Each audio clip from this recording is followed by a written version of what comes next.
All right, gas versus diesel. I'm probably gonna post this one tomorrow. Sorry, I'm getting tired.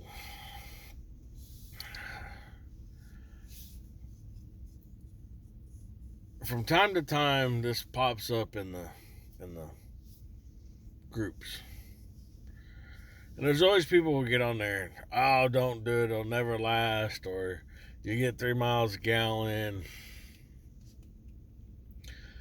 Some of you may know, some of you may not know, but I, in 2015, went and on purpose bought a 2015 Ram 3500 4x4, 4-door, long bed with a 6.4 Hemi. And I only got the long bed because I couldn't find a mega cab.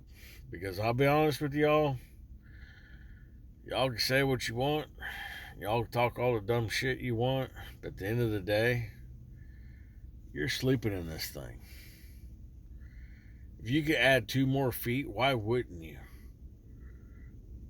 If you can't pull a trailer with a short bed pickup, well, you need to have your man card taken. And then somebody needs to take you out behind the shed and beat you with a fucking wet noodle. Anyway. So, if not all the companies will lease on.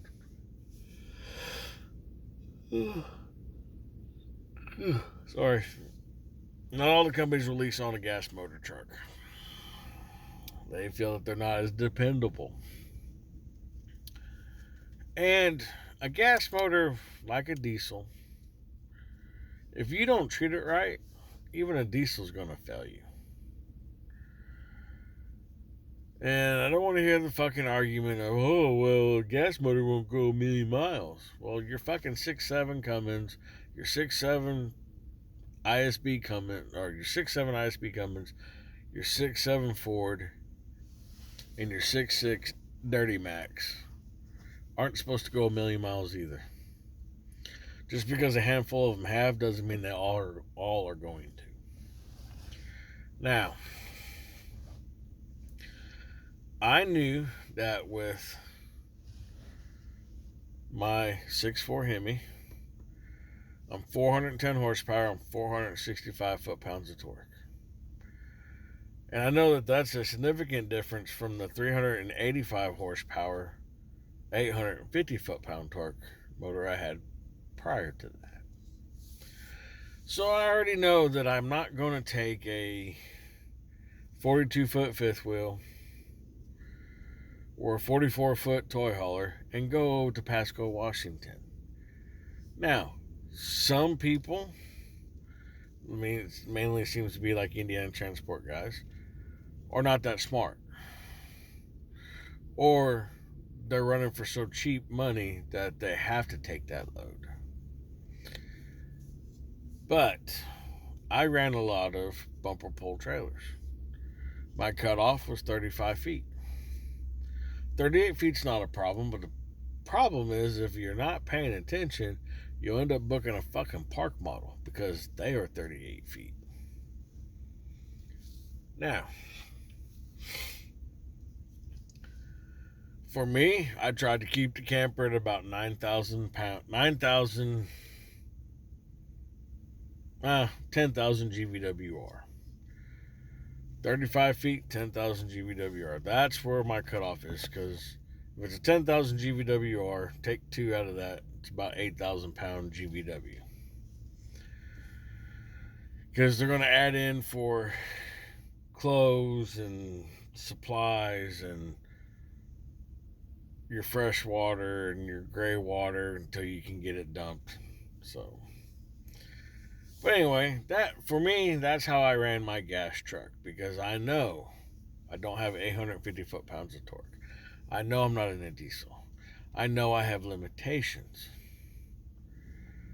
So if you drive a gas truck like you drive a diesel, you're going to find out what it costs to replace a motor, which you'll be pleasantly surprised that you can buy a brand new complete gas motor for what a used 50 to 60,000 mile diesel is in the salvage yard. About $6,000. Now, having said that,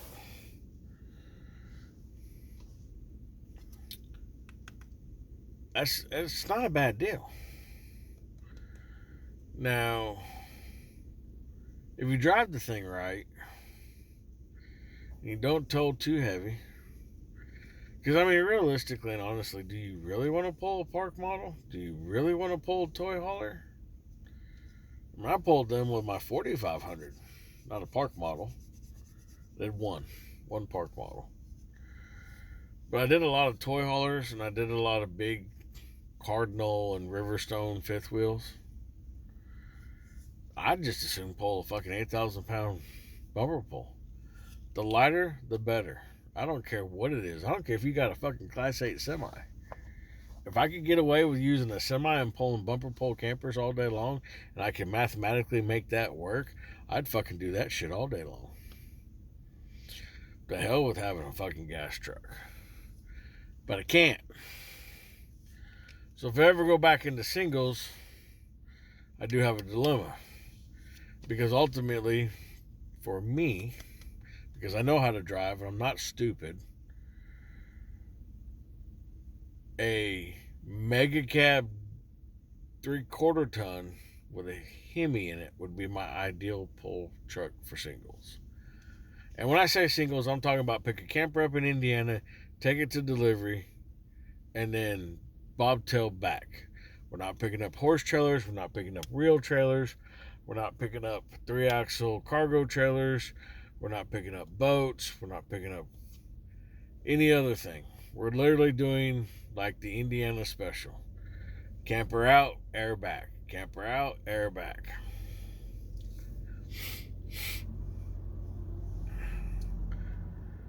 And I would do it, if I could set it up, 342 gears is what I would love to have in that thing.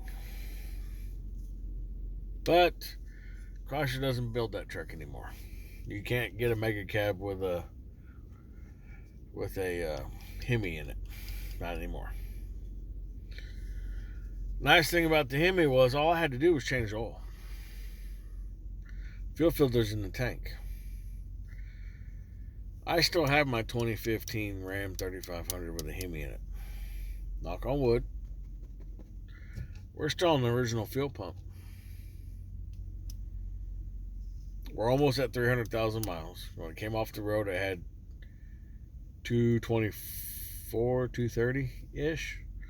Right now, we're knocking on the door of 300,000. Now, I will say that I did go and I did spend the money and I did buy the lifetime warranty for the truck. Which means, in the event a repair costs more than the retail value of my truck, Chrysler will hand me a check for $75 and they will take my truck. Or they will void the contract at that point. The repair becomes my responsibility. They hand me a check for $75 and there's no more lifetime warranty. Prior to those two things happening, they cover everything. And when I say they cover everything, last year, for whatever reason, they decided to put in a brand new transmission in my truck rather than replace the torque converter and a valve body. I'm not going to argue. I got a brand new fucking transmission in a truck that's, well, 24, back in 23, 9 years old with almost 300,000 miles on it. And maybe that's why they put a new transmission in it. I don't know. But they did. I'm not going to argue with them. And it cost me $100. Now, that's not why the truck was my most profitable truck. When it came down to maintenance, I had to change the oil twice as often. But I could buy 4 oil changes for $200. Made them $50 a piece. And that's just it. There's an oil change. That's it. Oil filter. Didn't have to worry about doing fuel filters every 20,000 miles. Like in a diesel, you got your fuel filter and your water separator. About every 30,000 miles, you're replacing an air filter or so because the thing is so damn dirty. I've had that truck since 2015. I've put 4 air filters in it. Everything about the truck was just cheaper to run. It was cheaper to buy it, cheaper to fuel it. My operating cost was less. Maintenance was less. Everything about the truck was less. That's what added up to it being my most profitable truck, pulling singles. Now, I'm under no illusion that I'm going to hook it to a Shipsy gooseneck and go haul 2 campers to the West Coast. That's not going to happen. She'd probably do it. She ain't going to be happy. Now, fuel mileage, I don't pay attention to what the truck says. The truck lies. If you are honest with yourself and write down, I put 23 gallons in it, I drove X amount of miles, this is my mileage.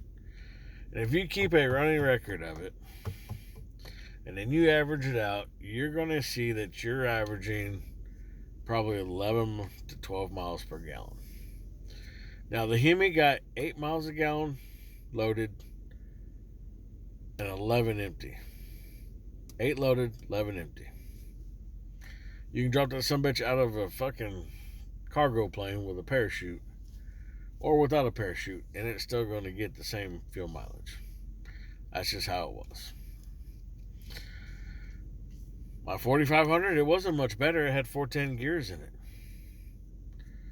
Now, it would get 17 empty, and I'd get 11 to 12 loaded. Which is loaded, that's a 3 mile per gallon difference.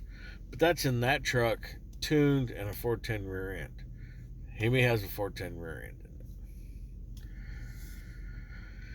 it. Ultimately, I didn't have to work on the Hemi near as much as I've had to work on the Mega Cab or the 4500. And that's why it was my most profitable truck. Would I run it again? Most definitely. I would love to actually haul with a 7.3 Ford motor, the Godzilla motor. I'd like to see what that thing does. And this year, Cummins has come out with a 6.7 inline 6 gas motor. Now, from what I've read, the application is going to be put into like box trucks, and it's going to be used for like generators, industrial applications. I have not seen anywhere where it's going to be stuffed inside of a pickup truck yet. It would be cool. It really would. Hey, if you have seen where it's going to be put into a vehicle, in the comments, like down there, go ahead and send that link because I'm curious. But anyway, we're knocking on 15 minutes.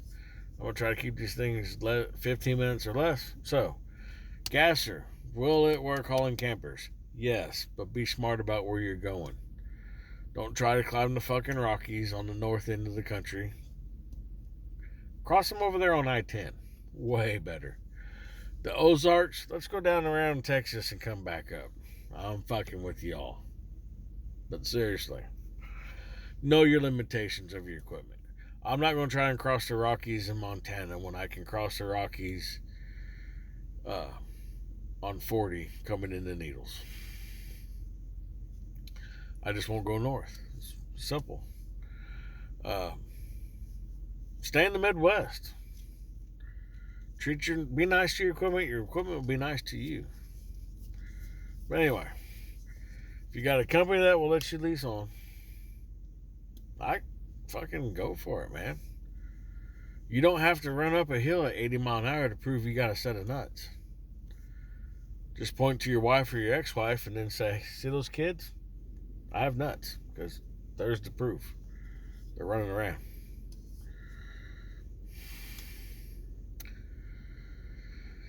So, that's that.